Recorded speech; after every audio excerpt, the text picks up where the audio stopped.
Hey, what's up, YouTube? My name is Professor X, and welcome to The Link. Here on my channel, I like to focus on all of the important areas of our lives: our friendships, our relationship with God, and our God given purpose, and to present Christ as the missing link to bring everything together. The last time I spoke to you guys, we touched on some of the basic roots of perfectionism. So we talked about pride, we talked about lack of gratitude, and we talked about a lack of trust in God. And so we know that when we deal with perfectionism, we go into most of these three areas. And today I wanted to continue our series, but just to empathize with you guys, to show you my own journey, to share my testimony with perfectionism. Because the truth is, as we go through this is just as much healing for me as it might be for anyone else who's watching. So I wanted to use this video as an opportunity to share with you guys my experience, and hopefully you guys can relate a little bit to what I have to share. Now, to give a brief summary before I really get into detail, my experience with perfectionism has been an overarching voice telling me that I'm not good enough.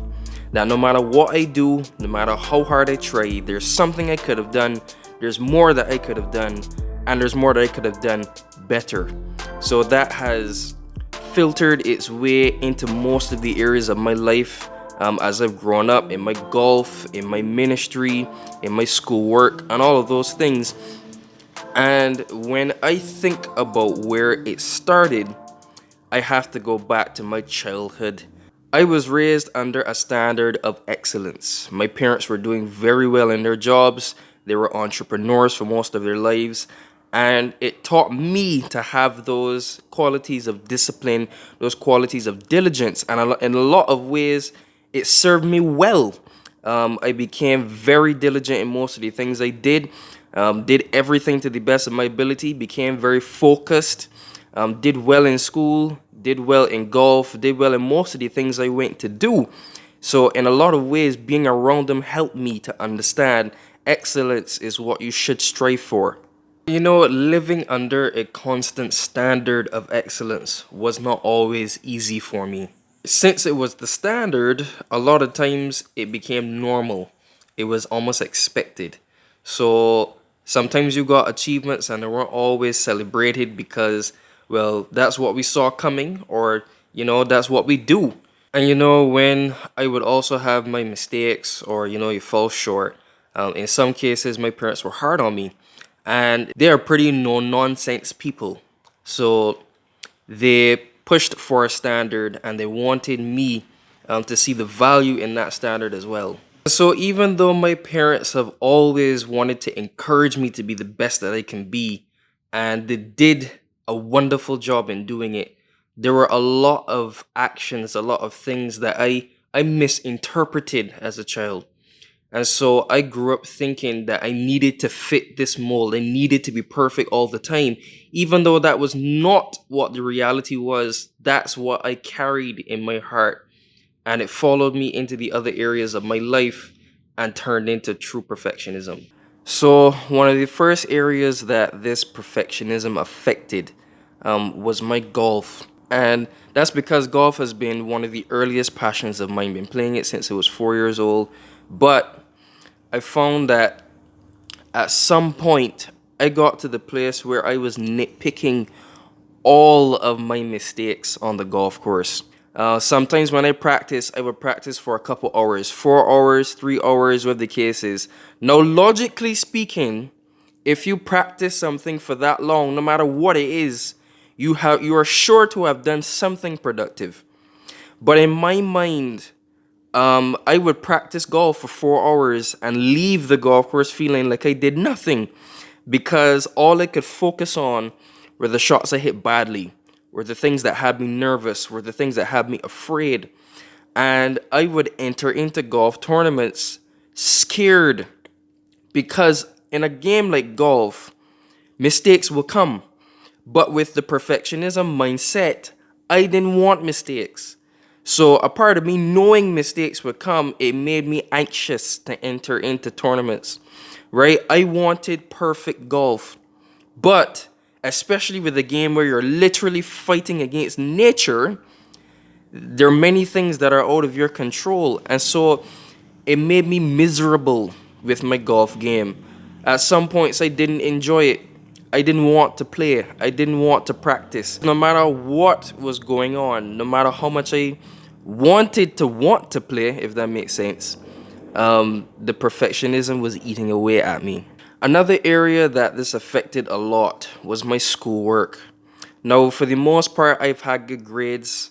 I've done well in school. But I realized that no matter how well I did, it was very hard to find satisfaction, right? Sometimes I would get straight A's, but I'd feel as though, okay, this is what I should be doing, so why is that a big deal, right? Or I might go on a test and get a B, or I might get like 70%, and I feel like, dang, man, this isn't good. Something has to change. That was bad. And I was comparing myself a lot. In school, I felt like if I was to be a value, I had to be at the top of my class. So if there were people that were getting through in subjects I wasn't getting through in, if we did a test and I did okay and they did better, I'd be like, dang, this isn't good. I need to do something about this. So in school, it felt like no grade was high enough. It felt like no record was good enough, right? So I was constantly chasing after A's, A's, A's. And I got them, yes. But in a lot of cases, the gratitude for those A's just wasn't there. The last area that I recognize that perfectionism has affected is my ministry. Now, imagine if my thoughts about being perfect, my thoughts about having a high standard were so bad towards people. Now imagine when I thought of God. I thought, well, I definitely need to be perfect because He's perfect. So when I would do certain things, whether it's sharing a message, writing a devotion, or whatever the case is, I always felt like it wasn't good enough. There was always more that I could do. Or what might happen is, as people who are not perfect, sometimes you make mistakes in your walk, whether it is binge too much TV, hang out with someone you're not supposed to be hanging out with, disobey your parents, whatever the case is. So anytime I made mistakes, I'd feel as if God didn't want to talk to me, that He was disappointed in me, that He didn't want to hear from me. And the truth is, God's heart is not there. But perfectionism likes to make you believe that unless you're perfect, you're not worthy. So that happened to me. And so I felt as though I had to do the commandments. I had to do this. I had to do that. No, the truth is I do. But in this case, I was trying to earn God's love through works. And my relationship with Him became very burdensome on me. The word says that God's commandments are not grievous, but it felt that way to me, right? It felt like I was doing things out of duty. I was doing things just to appease Him. I wasn't doing it because I wanted to seek Him. I wasn't doing it because I wanted to know Him. I was doing it because, well, as a Christian, this is what I think I should be doing. And if I'm going to do it, I got to do it well. But it ended up making my relationship with God very dry. So in essence, what perfectionism did in my life as I grew up was to take every situation and minimize it. Everything that was good, everything that was happening in my life that was a true occasion for joy would be sucked out, would be rained on by the thought of not being good enough, or the thought of failure, or the thought of needing to do better. And thankfully, I will say that in recent months, God has been working a turnaround in my life. I would say in the last 6 months or so, God has used both Christian authors and also very strong friendships to begin showing me another way. One thing that comes to mind for sure is there's a book by Groeschel called Winning the War in Your Mind. And that spoke about identifying the lies that you tell yourself and counteracting that with God's truth. And so I went on a journey of figuring out what were the things I was telling myself, what were the things I was believing.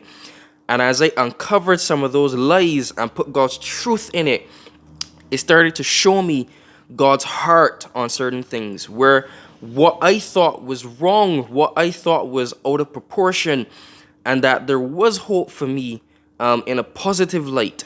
And God also used a lot of the friends that were around me. And those who made a huge impact on my life, you know who you are. I'm showing you it right now. Thank you so much. But basically, what God did was through their lives, through their relationship with God, how they treated Him, how they saw Him, how they interacted with Him, it showed me, well, there's a different way. I didn't know that I could look at God like this. I didn't know I could see God this way. I didn't know that God's grace covered this area. I didn't know that He didn't expect me to take on this responsibility. Because in a lot of ways, my perfectionism was taking responsibilities from God and putting them on my shoulders, thinking I should be the one to carry it. But their life showed me that in some circumstances, you must trust God with everything. So it has started me on a journey of seeing where are the areas that I have been taking out of God's hands. What are some things I need to turn over to Him? What does that look like?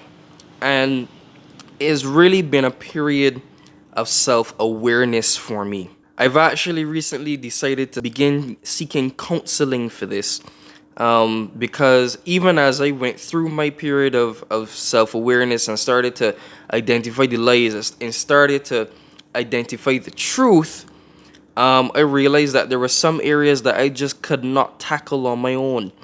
And the truth is, there are times when we know what the problem is, but we don't know how to solve it. But there is someone who does, right? So I wanted to seek help. I wanted to seek assistance and stop trying to take the burden of healing on me and recognize there are some things that are done better when you give it off to someone who is strong in an area that you are weak. So basically what I wanted to use this video for is to be a message to everyone who may be going through perfectionism. This is an encouragement that I understand the struggle. Of course, some of us are not in the same place. Some of us may be further along the journey. Some of us may be now starting. But I want to be an encouragement to all of us that there is hope. There's another way to look at things. There is more grace for us. There is true power in understanding the significance of grace. We don't have to carry it on our own. We have people around us and a God on our side to help us carry the burden and to live life in victory. And so as we continue the series, I hope to dive into the specific aspects that we can tap into to find healing in this journey. And it's also something that I am going through as well. So I will share all of the things that I have been experiencing, all the things that God has been showing me. I'm hoping that at the end of this series, we will have a toolbox of strategies that we can use to overcome the weapons of the enemy, so that perfectionism can no longer hold us, and so that we can experience the joy that God has for us. And so if this content blessed you, I pray that you would leave a like and also consider subscribing down below. But until next time, I pray that you stay blessed and that you stay in His presence.